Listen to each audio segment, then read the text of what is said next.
Bonjour les amis. Alors aujourd'hui, il fait pas beau. Il a neigé en fait sur les montagnes.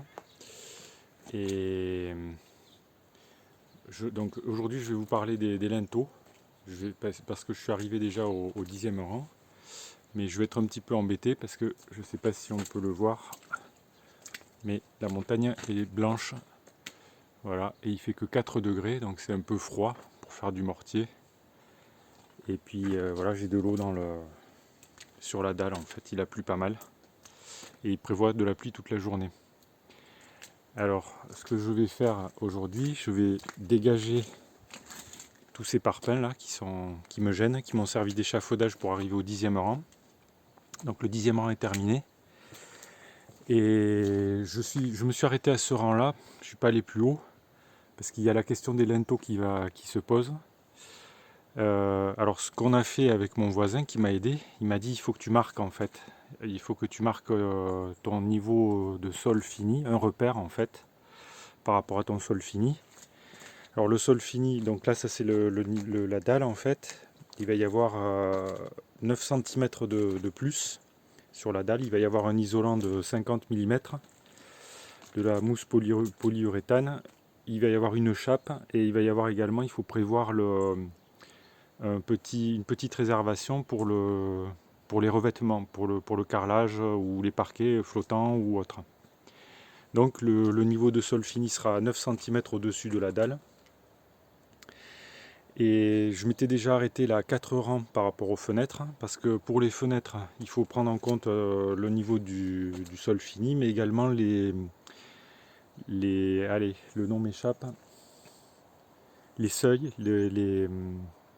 les appuis de fenêtre, voilà, les appuis de fenêtre préfabriqués, donc qui vont être donc en béton préfabriqué, et la partie intérieure en fait, il y a un regingot, ça s'appelle, c'est sur cette partie-là que repose la menuiserie.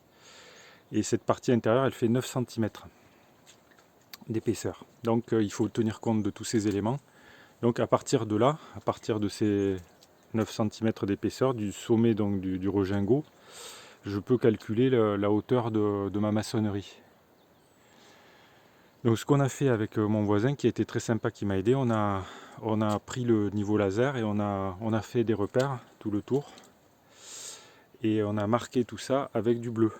Mais je vois que déjà, comme il a plu pas mal, ça a tout effacé.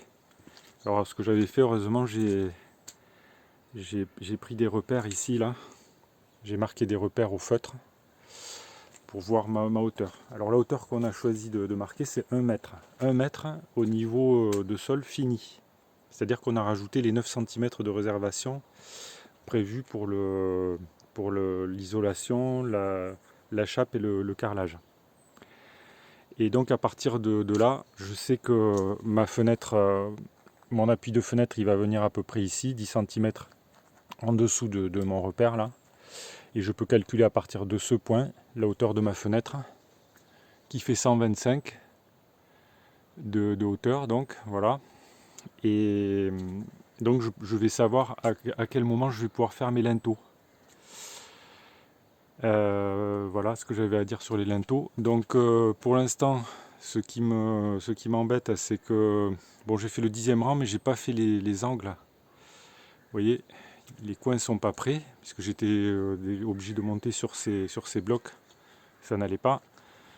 Et du coup, je peux pas continuer la maçonnerie là. Il faut poser les angles en fait, pour pouvoir tirer le cordeau. Voilà, donc ce que je vais faire aujourd'hui, je vais dégager tout ça, tous ces blocs là, pour pouvoir mettre mon tréteau de maçon tout autour là, pour pouvoir continuer la maçonnerie et pouvoir faire préparer mes coffrages pour mes linteaux. Mais ce ne sera pas aujourd'hui sûrement. Voilà, c'est tout pour aujourd'hui. Alors si la vidéo vous a intéressé, vous pouvez cliquer sur le pouce j'aime. Si vous avez des questions, des remarques ou des commentaires, vous pouvez les faire dans le fil de discussion sous la vidéo.